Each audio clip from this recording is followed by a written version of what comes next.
समझती हूँ ये राष्ट्रीय नेतृत्व का सवाल है और जो डिसीजन लिया जा रहा है तो उसी को फॉलो किया जाएगा और इस तरह का हो सकता है बदलाव आगे भी हो सकते हैं। कांग्रेस और सपा में लगभग गठबंधन तय हो गया। आज शाम को प्रेस वार्ता भी शायद हो सकती है। 17 सीटों को लेके जहाँ तक सूचना मिली की सहमति बनी है। जी हुआ है कुछ ऐसा? अगर आपको सूचना मिली है तो कोई फैक्ट्स तो होंगे तभी आप तक सूचना आई है। नहीं, 2-3 सीटों को लेके कुछ अभी, लेकिन अब आप पे सूचना आई है तो मैं समझती हूँ कि कोई ना कोई सच्चाई होगी इसमें। धर्मेंद्र जी पहले कहाँ से थे बताइए उसे, अब उनको क्या लग रहा है कहाँ उनको दी जा सकती? आने वाले समय में जिस तरह आप देख रहे हैं रोज लिस्ट निकल रही है हर हफ्ते में, तो आपको पता चल जाएगा कि धर्मेंद्र जी अगर लड़ेंगे तो कहाँ से लड़ेंगे। सांसद जी लगातार लिस्ट जारी की जा रही है। सांसद लगातार नहीं, खाली 3 लिस्ट आई है। 3 लिस्ट आई है। हाँ, तेज प्रताप यादव जी का उसमें नाम नहीं निकल के आया। क्या मैं समझती हूँ राष्ट्रीय नेतृत्व तय करेगा कि कौन कहाँ से चुनाव लड़ेगा।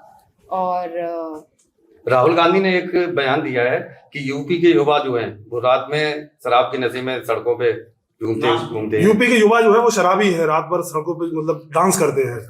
मैंने इस तरह का बयान नहीं सुना है, पर मुझे ये पता है कि यूपी का जो युवा है वो बेरोजगार घूम रहा है, उसके पास काम नहीं है, वो हताश है, उसकी आशाएं धीरे धीरे कम होती जा रही हैं क्योंकि सरकार नौकरी नहीं दे पा रही है। अगर नौकरी आती भी है पुलिस में, आपने देखा होगा किस तरह पुलिस की नौकरी में भी अब जांच का विषय बन गया है क्योंकि पेपर लीक होने का भी सवाल उठ रहे हैं। तो मैं समझती हूँ, और जो यहाँ पे $1 ट्रिलियन इकोनॉमी की बात हो रही है, जो यहाँ पे डिफेंस कॉरिडोर बनने की बात हो रही है, जो यहाँ पे इन्वेस्टमेंट समिट की बात हो रही है, जहाँ कह रहे हैं कि लाखों करोड़ रुपए उत्तर प्रदेश में आ रहा है, तो अगर उत्तर प्रदेश में इस तरह का कोई भी इन्वेस्टमेंट हो रहा होता तो मैं समझती हूँ कि यूपी आगे बढ़ रहा होता, युवाओं के पास नौकरी होती, रोजगार होते, किसान खुशहाल होता। आज किसान की भी अगर स्थिति देख लेंगे क्या है, पूरे भारत का किसान हमारा आज परेशान है। और जो राष्ट्रवाद की बात करते हैं, असली राष्ट्रवाद किसान और हमारा जवान है, और इन दोनों स्तंभों को इस सरकार ने बुरी तरह से हिलाने का काम किया है। मैनपुरी से बीजेपी से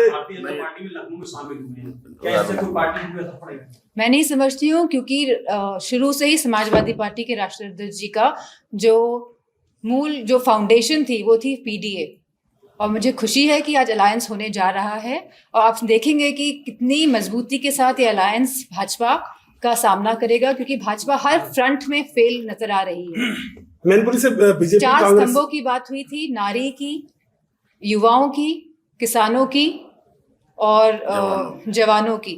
तो मैं समझती हूँ कोई भी खुश नहीं है, और स्पेशली जो ये अग्निवीर योजना लेके आए हैं, जहाँ हमारा गाँव के किसान के बच्चे फौज में जाते थे, जहाँ अर्थव्यवस्था सही होती थी हमारे गांव की, तो उस सब को बर्बाद करने का काम अगर किसी ने किया है तो 10 साल की केंद्र की सरकार और लगभग 7 साल की उत्तर प्रदेश की सरकार ने किया है। केशव प्रसाद जी का नाम आ रहा है बीजेपी से, मैनपुरी से केशव प्रसाद जी का जो है नाम बताया जा रहा है लोकसभा चुनाव लड़ने के लिए। मुझे नहीं पता है। और कांग्रेस ने पोस्टर जारी किया है जिसमें राहुल गांधी को श्री कृष्ण दिखाया गया और अजय राय को। मैंने ये पोस्टर देखा नहीं है तो मैं मान नहीं। सांसद जी लगातार किसान धरना दे रहे हैं, सरकार कह रही है कि बैठक की जा रही है, बातचीत की जा रही है, लेकिन अभी तक किसानों के प्रति कोई भी निष्कर्ष हल निकल के नहीं आ रहा। कैसे मानते हैं इसको लेकर, क्या देखते हैं? मेरे हाथ में कुछ है नहीं।